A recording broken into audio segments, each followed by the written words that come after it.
Alors, dans ce temps qui nous amène gentiment vers Noël, c'est aujourd'hui le psaume 92 que nous allons travailler ensemble, chers amis, si vous le voulez bien, et un psaume qui nous entraîne dans l'action de grâce, ce qui est toujours mieux dans ce temps de Noël plutôt qu'une supplication, même si nous pouvons aussi avoir besoin par moment de nous en remettre à Dieu. Enfin, c'est toujours le cas de toute façon. Et bien sûr, c'est toujours avec le Père Vesco et les pasteurs Maillot et Lelièvre, en tout cas leurs commentaires, que nous avançons dans la découverte de ces psaumes. Donc, je vous propose de lire chez vous le psaume 92 ou 91 dans la numérotation du psautier catholique. Vous l'aurez donc lu, le ton de ce psaume est à la reconnaissance. Au psaume 91, la nuit n'était déjà plus à craindre, mais ici elle devient carrément le lieu de la fidélité divine. Tout va donc bien pour notre psalmiste. Le titre du psaume 92 le rattache au Shabbat. Selon la tradition rabbinique de la Mishnah, il était chanté par les Lévites au temple lors du premier sacrifice du matin. Il ne semble pourtant pas avoir de grand rapport originel avec le Shabbat, mais les versets 5 et 6 qui évoquent les œuvres de Dieu ont pu conduire à l'y rattacher, ce jour-là étant le jour où on est appelé à contempler les œuvres achevées de Dieu, ce qui est valable aussi pour nous le dimanche. Notons quand même que le nom de Yahvé apparaît 7 fois dans ce psaume du 7e jour. Serait-ce un hasard ? Dans la Septante, comme dans le Talmud de Babylone, 7 psaumes étaient associés aux 7 jours de la semaine. Les commentateurs y voient donc soit un psaume de Shabbat de la création, soit un psaume de Shabbat eschatologique, ce gros mot qui désigne les temps derniers. Il s'ouvre sur une action de grâce, au verset 2 à 4, motivée par la contemplation des œuvres de la création, verset 5, c'est ce qui suscite la louange au verset 6. Les versets 7 et 8 décrivent les impies dans un style de littérature de sagesse. Au verset 9, nous avons la reprise de la louange, une annonce du sort des impies des versets 10 à 12 et la description du sort du juste pour finir, toujours dans un style de la littérature sapientielle. Ce psaume est construit en diptyque, donc 2 parties. Les versets 2 à 4 et 16 forment une inclusion au début donc et à la fin qui annonce le thème du psaume. Il s'agit d'annoncer l'amour et la fidélité de Yahvé ainsi que sa droiture. Alors, évidemment, c'est une bonne nouvelle. Le premier volet met l'accent sur la transcendance divine. Le second volet identifie les ennemis de Dieu avec ceux du psalmiste.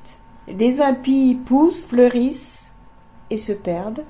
Le juste pousse, croît et reste vert. Il est bon de louer Dieu. Le mot « bon » signifie à la fois beau et bon. Tout ce qui entre donc dans le plan de Dieu ou le manifeste. On peut penser à notre texte de la Genèse où Dieu vit, nous dit-on, que cela était bon et même très bon à la veille du 7e jour. La louange divine peut entrer dans cette catégorie. Elle s'exprime dans la psalmodie faite avec un cœur sincère. Psalmodier le nom de Dieu, eh bien c'est célébrer Dieu lui-même. Cela revient à annoncer son amour et sa fidélité, et cette annonce doit être incessante pendant le jour et pendant les nuits. Alors, les nuits, est-ce un pluriel d'intensité, ce qui voudrait dire dans les nuits les plus sombres, là où on a vraiment besoin d'en appeler à Dieu.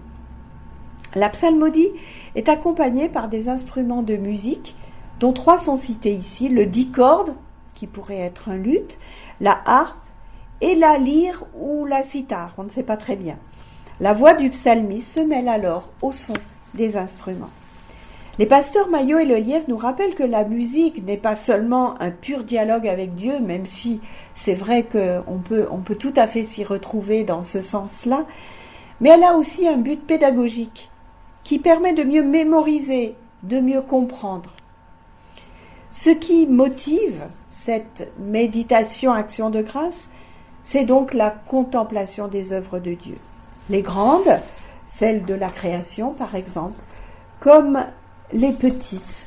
Et là, on pense à la délivrance accordée aux psalmistes, mais dans nos propres vies, nous pouvons trouver des petites œuvres de Dieu qui nous aident à avancer.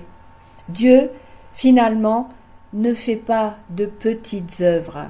Dans la plus petite délivrance, c'est en fait le même salut qui est perceptible. Un peu comme si la création, finalement, continuait. Voilà qui nous invite donc nous aussi, encore maintenant, ici, à nous unir pour chanter et jouer de la musique pour Dieu dans nos cultes.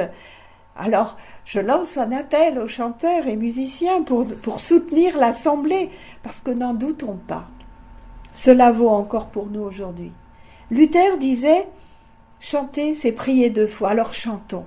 Chantons, réjouissons-nous de ce que Dieu veut et fait pour le monde. Ce plan de Dieu, d'ailleurs, ses interventions ne sont pas perçues par le stupide et le fou, à l'opposé du juste qui les reconnaît justement et les médite. Et c'est ce que nous sommes invités à faire aujourd'hui. Le stupide, on trouve ce mot dans les psaumes et les proverbes, est celui qui se laisse mener par ses instincts. Il rejette la sagesse et ne discerne pas les voies de Dieu. L'insensé, ce terme se retrouve dans les psaumes, dans les proverbes, chez Coëlette, dans le Siracide. C'est l'insolent en matière de religion. Dans cette matière-là, il est obstiné, il manifeste une propension à faire de mauvais choix. Finalement, il cause sa propre ruine. Ici, ils ne voient pas ce qui les attend. Même s'ils prospèrent, cela ne durera pas. Ils seront éliminés. Les versets 10 et 11 affirment que les impies et les justes subiront un sort radicalement différent. Se perdre, c'est en effet à la fois la mort physique et le triste sort qui en découle. Dispersion, séparation. Ces faiseurs d'iniquité n'aboutiront finalement qu'au vide qu'ils ont eux-mêmes créé. En opposition, le sort du juste est évoqué avec 2 belles images. Celle de la corne que Dieu a haussée, symbole de puissance et de force, de dignité et de pouvoir. Élevée, elle suggère la préparation au combat. Et c'est Dieu lui-même qui a élevé la corne. Cela suggère aussi la prospérité accordée par Dieu.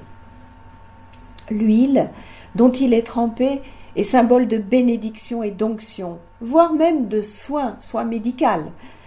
Trempé par Dieu dans l'huile verte, c'est-à-dire fraîche et bonne, cela annonce force et prospérité accordée au psalmiste. Pour lui, pourrait-on dire, tout baigne donc dans l'huile. On a aussi pu penser que c'est la corne qui est trempée dans l'huile, et donc là ce serait pour préparer au combat. On peut penser au texte d'Ougarit, où la corne de la déesse Anat est ointe par Baal pour la préparer au combat. On peut aussi penser au bouclier qui était graissé pour le combat. Le verset 12 signale que le juste a vu le sort réservé à ses ennemis. Ses yeux ont vu et ses oreilles entendu. On a donc une insistance là sur la réalité du fait constaté.